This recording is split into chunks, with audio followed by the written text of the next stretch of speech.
নির্বাচনের পর সবকিছু গুছিয়ে নিতে একটু সময় লাগে, দ্যাট ইজ আন্ডারস্ট্যান্ডেবল।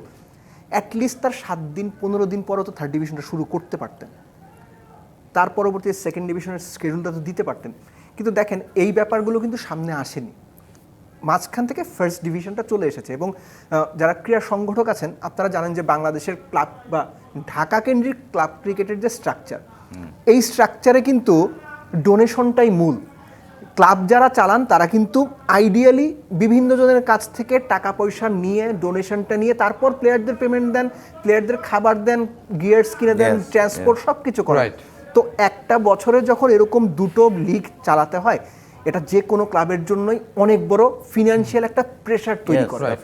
তারপরও আমি বলবো যে ক্রিকেটের স্বার্থে হয়তো তারা এটা কষ্ট করে হলো মেনে নিতেন, কিন্তু যখন আপনি ফার্স্ট ডিভিশনটা শুরু করতে চাইলেন তখন কিন্তু আলটিমেটলি এই যে বাদবাকি আপনার সেকেন্ড এবং থার্ড ডিভিশনের যে খেলাগুলো প্লেয়াররা, তাদের ব্যাপারে আপনি কি ভেবেছেন?